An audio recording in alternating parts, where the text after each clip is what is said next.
3장 27절에서 35절까지 말씀 교독합니다. 오늘은 5월 7일 월요일 아침입니다. 잠언 3장 27절에서 35절까지 말씀 교독하겠습니다. 구약성경 914쪽입니다. 잠언 3장 27절에서 35절까지입니다.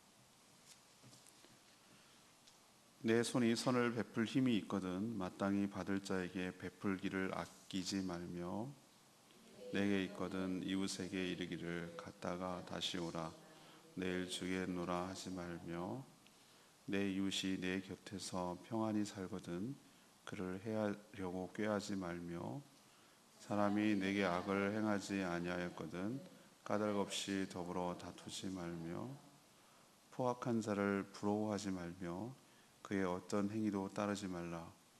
대저 패역한 자는 여호와께서 미워하시나 정직한 자에게는 그의 교통하심이 있으며 악인의 집에는 여호와의 저주가 있거니와 의인의 집에는 복이 있느니라. 진실로 그는 거만한 자를 비웃으시며 겸손한 자에게 은혜를 베푸시나니 지혜로운 자는 영광을 기업으로 받거니와 미련한 자의 영달함은 수치가 되느니라. 아멘. 오늘 키워드는 관계입니다. 일상 말하지만 좋은 신앙은 좋은 관계로 나타납니다. 하나님은 이웃과 좋은 관계를 맺고 살라고 하십니다. 먼저 도울 능력도 있고 또 내 주변에 도와야 할 사람이 있다면 미루지 말고 힘껏 도와주라고 말합니다. 반면에 까닭 없이 이웃을 해하지 말라고 하십니다.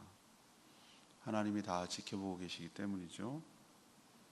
악인에게는 저주와 수치가 있지만 의인에게는 은혜와 복이 넘치게 하신다고 약속하는 그런 내용입니다. 오늘 질문은 우리는 이웃을 어떻게 대하며 살아야 합니까? 우리는 이웃을 어떻게 대하며 살아야 합니까? 첫 번째로 27절, 28절 말씀 근거로 이웃과 나누며 베풀고 살아가야 합니다. 예수님은 율법의 핵심 요약을 하나님을 힘과 뜻과 목숨을 다해 사랑하고 또 이웃을 내 몸과 같이 사랑하라. 하나님 사랑, 이웃 사랑으로 압축하셨습니다. 먼저 하나님 관계가 좋은 사람이 이웃과의 관계도 좋게 되어 있습니다. 우선순위가 하나님과의 관계가 우선이라는 것이죠. 왜 그런가? 하나님으로부터 관계가 좋아서 하나님으로부터 흘러나오는 하나님이 주시는 은혜와 축복으로 만족하며 또 충분히 넘쳐나기 때문에 이웃을 사랑으로 섬길 수 있는 여력이 생기는 것이죠. 우리 속담에 쌀독에서 인심 난다는 표현이 있어요. 내가 없는데 남을 도울 수는 없어요. 그건 위선이에요. 근데 우리는 스스로 생산해낼 수가 없어요. 그 사랑을. 하나님 우리에게 부어주셔야 우리에게 사랑이 넘쳐나게 될 줄로 믿습니다. 일단은 내가 고픈 사랑이 충분히 채워져야 돼요. 내가 채워지지 않으면 남한테 돌아볼 여력이 안 생겨요. 그게 정직한 표현이에요. 내가 채워지지도 않는데 남한테 준다라고 말하는 것은 주는 척을 하는 거고 상대를 속이고 자기도 속이는 거예요. 그냥 주는 신용만 하는 것이죠. 내 그릇에 가득가득 채워지고 또 퍼내도 샘물처럼 끊임없이 퐁퐁퐁퐁 하나님의 은혜가 솟아날 것을 경험하고 믿고 확신이 들 때 비로소 남에게 도울 마음이 생기고 여력이 생기는 것이에요. 하나님의 은혜를 경험하고 하나님과의 관계가 좋은 사람은 이것을 경험한 사람이에요. 끊임없이 공급해 주시고 충분히 무조건적으로 사랑해 주시는 하나님의 무한하신 그 사랑을 경험하고 나니까 내가 이것을 퍼주고 남에게 나눠줘도 내가 없어지고 부족하고 궁핍한 것이 아니라 하나님께서 더 충분히 나누고 베풀고 섬기라고 부어주실 것을 믿기 때문에 비로소 남에게 베풀고 나누고 섬길 수가 있는 것이에요. 내가 이것을 나눠줘도 손해가 나지 않을 것이고 하나님이 기특히 여기시고 칭찬해 주셔서 더 공급해 주실 것을 믿고 또 실제로 경험했기 때문에 비로소 남에게 도움을 주는 거예요. 여러분도 이런 경험이 있게 되기를 원합니다. 이런 축복된 삶을 살게 되기를 축복합니다. 이게 잘 사는 것이에요. 아브라함에게 너가 복의 근원이 될 거야 라고 말하는 것은 그런 의미예요. 복은 하나님의 근원이죠. 근데 너로 인해서 주변이 복받을 거야 라고 말하는 것은 내가 너한테 축복의 통로로 삼아줄게. 우리가 상수도가 우리 집까지 들어오기 위해서는 저수지에 커다란 물이 고여 있어야 되고 커다란 하수관이 통과한 다음에 작은 가지로 나눠져서 비로소 우리에게 오는 거예요. 그 커다란 관, 그 관, 하수도만큼이나 큰 엄청난 큰 관, 그 관이 가지치기를 해서 수많은 사람들에게 혜택을 주는 거죠. 하나님께서 여러분을 그런 통로로 사용하기를 원합니다. 커다란 통로. 그래서 여러분 주변에 있는, 여러분 알고 있는, 여러분의 도움을 필요로 하는 사람들, 사실은 하나님께서 그 사람을 돕기 위한 도구로 여러분을 사용하는 것이죠. 그게 복의 통로죠. 복의 근원이죠. 이게 잘 살고 행복하게 사는 것이죠. 나눠주는 인생 얼마나 재밌게요? 받는 재미보다 나눠주고 베푸는 인생이 훨씬 재밌다는 것을 나중에 깨달았어요. 물론 받는 것도 재밌어요. 즐거워요. 그렇지만 나눠줄 때 그 기쁨은 받는 것보다 몇 배가 더 하더라고요.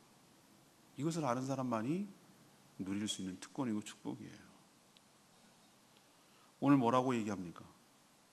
이웃에게 선을 베풀 능력도 있어 너에게. 27절에 네 손이 선을 베풀 힘이 있다는 거예요. 너는 능력도, 하나님이 이건 네 거 아니고 하나님께서 주신 것이에요.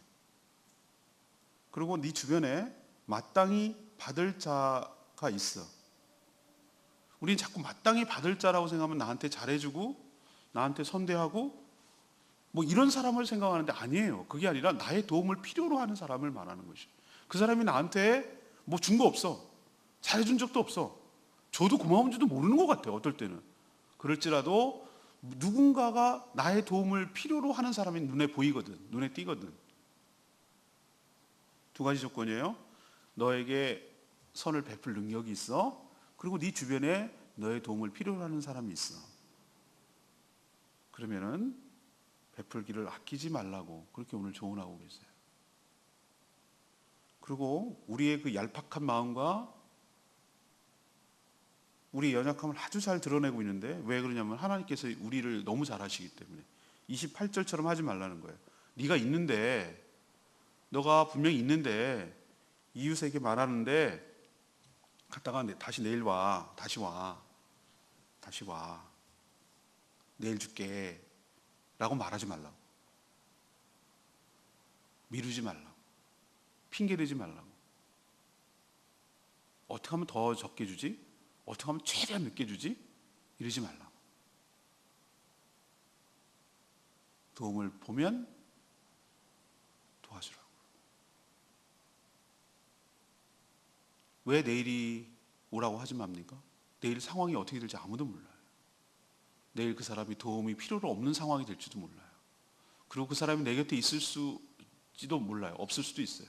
또 내가 도우지 못할 형편이 될 수도 있어요.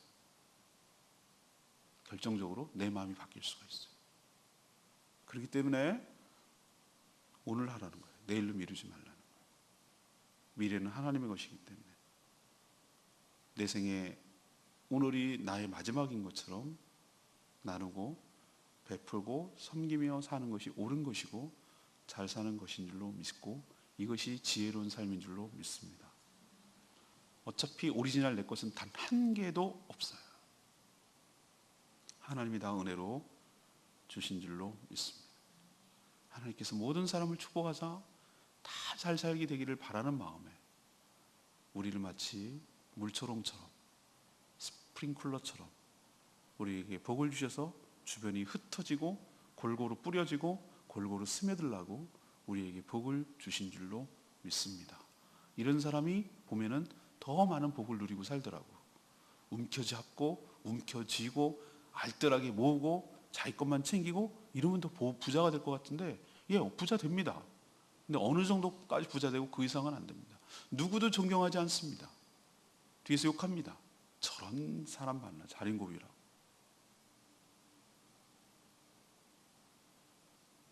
우리가 왜 재물이 필요합니까? 우리가 왜 필요합니까? 우리가 어느 정도 쓸 것만 있으면 돼요. 사는데 생존에 필요한 것만 있으면 돼요.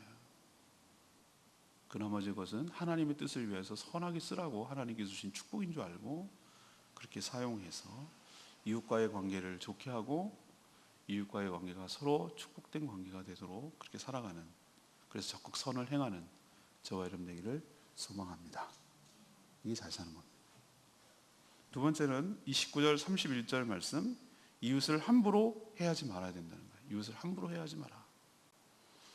자, 앞에는 나누고 베풀고 섬기는 등 적극적인 선을 행하여 살라라는 명령이었다면, 이제 포지티브한 거죠. 긍정적으로 선을 행하며 살라 하면은 요 29절, 30절, 31절 말씀은 좀 네거티브하게, 부정적, 뭘 하지 마라 라는 개념, 뭘 해라 라는 것이면 하지 마라 라는 개념이 지금 여기 나오는 거예요. 이웃을 특히 해치지 마라. 특히 자신에게 아무런 해를 끼치지도 않았는데 그 이웃을 향해서 자신의 이익을 도모하기 위해서 악을 계획하고 악을 행하는 거 하지 마라. 그런 계획조차 세우지 마라 라고 얘기를 하고 있어요. 그 29절 네 곁에 평안히 살거든 이라고 말하면 너한테 해코지 하지 않거든. 또 30절에 사람이 너한테 악을 행하지 않거든. 악을 행하는데도 그러면 무참하게 당해야 되냐? 그건 아니에요. 적극적으로 방어를 해야 되겠지만 너한테 그렇게 행하지도 않는데 그냥 이유 없이 까닭없이 미워하고 까닭없이 그냥 해코지하고 까닭없이 비판하고 까닭없이 욕하고 이러지 말라고. 여기에 동조하거나 여기 끼어들지도 말라고. 다투지도 말라고. 그리고 포악한 자, 31절 포악한 자는 뭐냐면 포악한 자가 앞에 있는 얘기겠죠. 까닭없이 이웃에게 해를 저지르고 과도하게 그렇게 하는 거. 며칠 전에 지금 완전 매스컴에 난리가 났잖아요. 광주 사람들 무서워요. 아니 무슨 아무리 그래도 그렇지, 그래 열받을 만해. 택시 새치기 하고 뭐 그럴 수 있어 사람이. 그렇지만 아니 사람을 그렇게 죽이도록 패는 게 어디 있어요 세상에. 그건 아니라고 생각을 해요. 그게 저는 포악한 자라고 생각해요. 포악한 자. 자기의 이익을 극대화시키기 위해서 남을 무참하게 그렇게 하는 포악한 자. 또 나는 매스컴이 문제라고 생각하는데 폭력을 엄청나게 미워해. 우리나라처럼 조폭영화 많이 나오는 게 어디 있어요. 그 어둠의 세계가 마치 굉장히 멋진 세계인 것처럼 얘기를 하는데 나 그러지 좀 않았으면 좋겠어요. 깡패지 그게 무슨 악한 집단이지 그게 무슨 멋있게 뭐가 멋있어요. 조폭 세계를 그린 누가 들어가서 르포 기사 쓴 거 보니까 걔네들 의리 없어요. 돈 때문에 움직이는 거예요. 의리 없대요. 우리처럼 형님 이거 아니래요. 자기 먹고 살게 하니까 그냥 형님이라 그러는 거예요.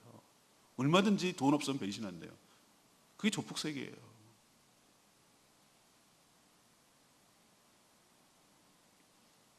부러워할 필요 없어요. 특히 잘못해서 잘 사는 거, 악한 방법으로 잘 사는 거 하나도 부러워할 거 없어요. 경쟁과 비교의 대상은 아니에요. 하나님께서 그들을 반드시 심판하실 거예요.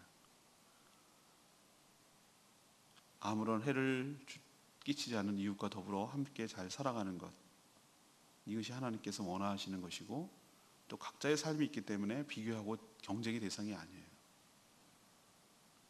선행으로 이웃을 돕지는 못할 망정 고의적으로 해치려고 한다면 하나님께서 가만두지 않으세요. 반드시 거기에 상응하는 심판을 내리실 줄로 믿습니다. 세 번째는 32절에서 35절까지 말씀이에요. 하나님은 이웃과의 관계를 주목하신다는 거예요. 우리가 이웃과의 관계를 좋게 맺고 살아야 할 이유가 단지 좋은 신앙을 보이기 위함은 아니에요. 하나님은 우리가 이웃을 어떻게 대하며 어떻게 관계를 맺고 살아가는지 다 지켜보고 계세요.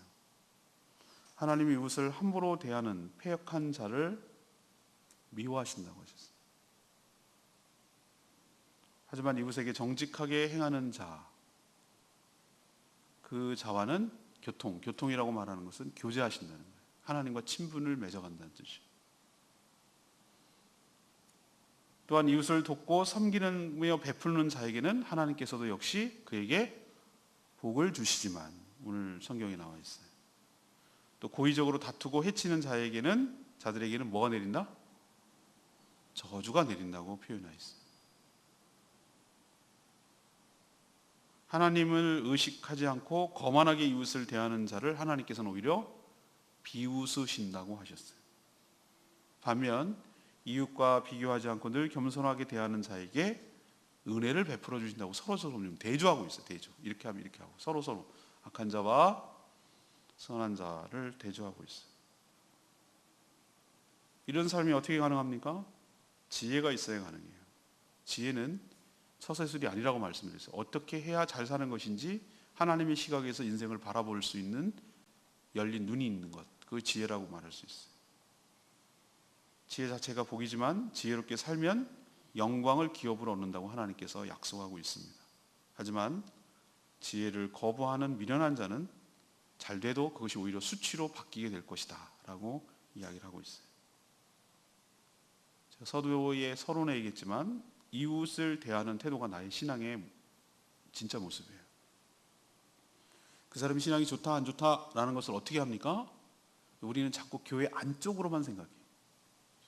교회 안에서 이것저것 직분도 맡고 봉사도 하고 이 안에 이너서클, 이 안쪽으로만 잘하는 사람을 신앙 좋은 사람으로 여기는데, 아니요, 거꾸로 그래요. 바깥에서, 어쩌면은 교회 바깥에서 다른 안 믿는 사람들과 더불어, 또 믿는 물론 성도들과 더불어 모든 관계를 맺어가는데, 이 사람이 어떻게 관계를 맺어가는지가 보면 오히려 그 사람의 신앙의 바로메터, 신앙의 지표, 신앙의 현 상태를 잘 볼 수가 있어요. 저 사람하고 만나기만 하면 싸워. 저 사람이 들어간 조직마다 망가져. 저 사람만 있으면 화근이야. 저 사람 때문에 여러 사람들이 불편해. 저 사람 때문에 자꾸 싸움이 일어나 라고 한다면 잘못 살아도 한참 잘못 사는 거예요. 그건 신앙 없는 사람이에요. 오히려 하나님께 욕을 먹이고 하나님의 영광을 가리는 사람이에요. 하나님 그렇게 살라고 절대 하지 않았어요. 자기 의로움에 빠져가지고 주변을 돌아볼 줄 모르고 자기 착각 속에 살아가는 거 신앙 좋은 거 아니에요. 더 지혜롭다는 것은 먼저 알기 때문에, 이 사실을 알기 때문에, 하나님의 은혜를 알기 때문에 참을 줄 알고, 기다릴 줄 알고, 용납할 줄 알고, 기다려줄 줄 알고, 배려할 줄 알고, 친절을 베풀고, 이런 사람이 더 성숙한 사람이고, 그런 사람이 들어간 조직은 더 평화롭게 되고, 더 잘 되고, 더 끈끈해지고, 그 사람 때문에 복받았다고 주변에서 칭찬이 나오고, 그 사람 때문에 관계가 더 좋아졌다고 얘기를 하고, 이렇게 하는 게 신앙생활 잘하는 거예요. 그러니까 제가 말씀드린 대로 관계는 곧 신앙이에요. 신앙이 곧 관계고. 그 얘기를 오늘 얘기하는 것이고, 앞에 부분 첫 번째는 포지티브, 긍정적으로 이웃에게 적극적으로 선을 행하며 사십시오라는 얘기를 하는 거. 두 번째는 하지 말라는 거.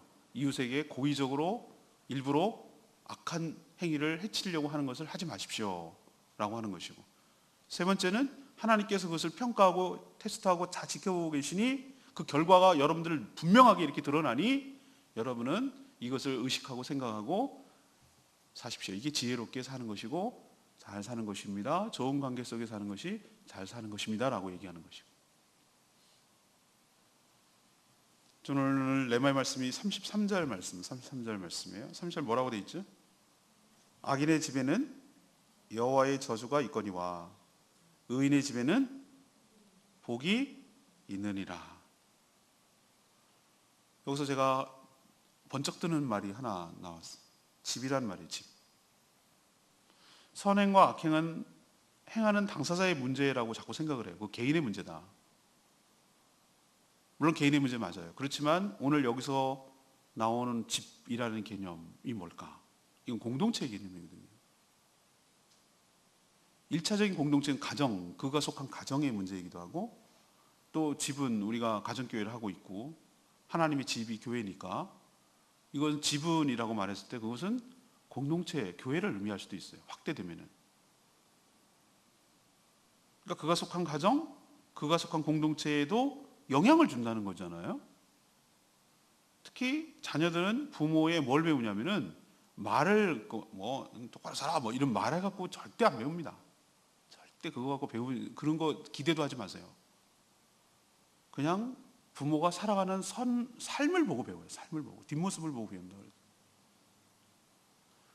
그러니까 부모의 선악을 보고 그대로 보고 따라한다고 저는 생각을 해요. 이게 참 무서운 얘기입니다.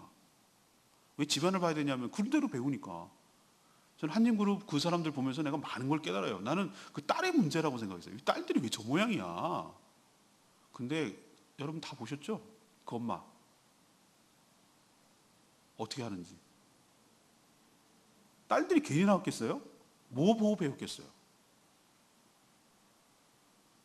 그거 보고 배운 거지. 엄마 보고 배운 거지. 그러니까 악인의 집, 의인의 집 이렇게 할 때 그 집의 개념이 무섭다는 생각, 어떨 때는 무섭다는 생각이 또 들기도 해요. 나 혼자만의 문제가 아닌가.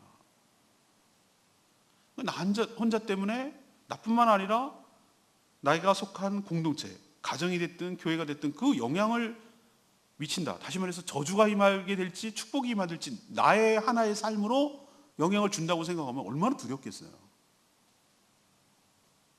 하나님께서는 집단적인 악행, 집단적인 선행은 그만큼 큰 영향을 미치기 때문에 하나님께서 심판은 굉장히 더 엄격한 거예요.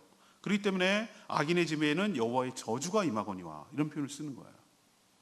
물론 상대적으로 의인의 집에게는 복이 있다라고 말하지만 악인의 집이라고 하셨어요. 그 자체 집안이라고 했어요. 공동체 전체의 저주가 임하는 것이에요. 그러니 나의 한 사람의 문제라고 생각하지 말고 이것은 내가 속한 공동체에도 영향을 줄 수 있다라는 생각을 가지고 어떤 사안을 심각하게 받아들이고 삼가 조심하며 살아가는 저와 여러분 되기를 소망합니다. 여러분 한 사람 때문에 도매금으로 넘어가는 게 한두 가지가 아니에요. 집은 저 집안은 도대체 무슨 집안이 이렇게 넘어가고 또 확대되면은 어디까지 가냐면 저 예수 믿는 사람이 저 모양이라고. 안 믿는 사람 다 그럽니다. 욕합니다. 그 한 사람의 개인의 일탈과 잘못과 그런 것들을 보고 그냥 예수 믿는 사람이 다 도매금으로 넘어가는 거예요. 우리가 삼가 조심하며 살아야 될 줄로 믿습니다. 오늘 다시 정리하면 뭡니까? 오늘 질문은 뭐였죠? 우리는 이웃을 어떻게 대하며 살아야 합니까? 이것이 오늘의 질문이에요. 그렇죠? 그러면 첫 번째는 이웃과 나누고 베풀고 선을 행하며 살아야 합니다. 미루지 말아야 됩니다. 내려와 이거 안 된다는 거예요. 내일은 우리는 없어요. 내일이 보장이 없어요. 오늘 할 수 있을 때 오늘 하는 거예요. 보일 때 하는 거예요. 마음 생길 때 하는 거예요. 저도 얼마나 많이 경험했게요. 고백하는데요. 마음 먹었을 때 얼른 해야 돼요. 인간이 대체적으로 간사하고 자기중심적이고 이기적이에요. 그러니까 기도할 때 마음 잊어버리지 않고 빨리 해야 돼. 기도했을 때 딱 액수가 떠올라. 분명히 기도 끝나고 또 살면 반드시 깎여. 올라가지 않아요. 그 때문에 그 기도하면서 생겼던 마음, 그 마음대로 잊어버리지 말고 자꾸 꾸물거리고 미루고 그러면 분명히 희석되니까, 마음 바뀌니까 즉각 선을 행하며 살아가는 저와 여러분들을 소망합니다. 두 번째는 뭐라고 얘기합니까? 이웃을 까닭없이 함부로 해치지 마라, 다투지 마라, 싸움닭처럼 하지 마라, 그렇게 막 살아가는 포악한 사람 부러워하지 마라. 힘 있네. 여러분 그렇게 주어 팬 그 광주 그 사람 멋있어 보입니까? 그 막 힘자랑하고 막 무신자랑하고 막 이렇게 하는 거, 와 함부로 건드리면 큰일 나겠네. 이런 생각 여러분 드십니까? 그게 바로 포악한 사람을 존경하고 부러워하는 거예요. 하나도 부러워할 대상이 아니에요. 그냥 조폭은 악한 사람이에요.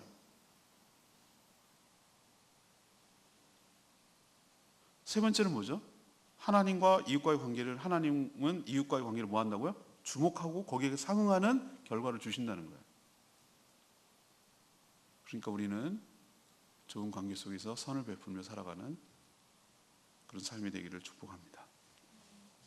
오늘 말씀 붙들고 기도하기 전에 797장, 찬양집 797장 부르고 기도하기 797장입니다.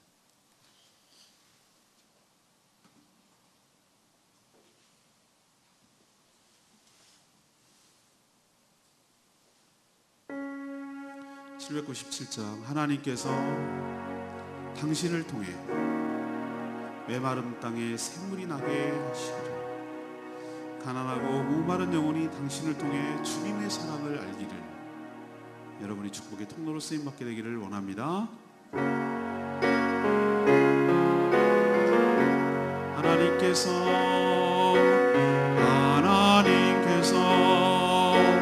당신을 통해 메마른 땅에 샘물 나게 하시길, 가난한 영혼 목마른 영혼 당신을 통해 주 사랑 알기 원하네. 한번 다시 하겠습니다. 하나님께서 당신을 통해 메마른 땅에 샘물 나게 하시기를, 가난한 영혼 목마른 영혼 당신을 통해 주 사랑 알기 원하네. 하나님께서 여러분을 축복의 통로로 존귀하게 쓰임받게 되기를 원합니다. 이게 정말 복받은 인생입니다. 여러분 때문에 주변이 행복하고, 여러분 때문에 주변이 넉넉하고, 여러분 때문에 주변이 더 화목해진다면 여러분은 하나님의 사람입니다. 여러분이 바로 축복의 사람입니다. 여러분이 그렇게 쓰임받게 되기를 원하려면 먼저 하나님의 은혜를 충만히 부음바 되어야 됩니다. 넘쳐야 됩니다. 그래야 비로소 하나님 앞에, 사람 앞에 그렇게 살아갈 수가 있습니다. 하나님, 그런 복받은 인생 되게 해달라고 주여 외치며 하나님께 나갑니다. 주의 아버지, 하나님께서 당신을 통해 메마른 땅에 샘물 나게 하시기를, 가난한 영혼 마른 영혼 당신을 통해 주 사랑 알기 원하네. 하나님께서 당신을 통해 메마른 땅에 샘물 나게 하시기를, 가난한 영혼 목마른 영혼 당신을 통해 주 사랑 알기 원하네.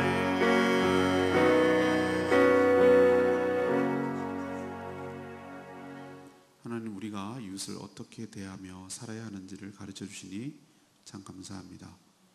저희들이 적극적으로 이웃에게 선을 베풀며 살게 하여 주시옵소서.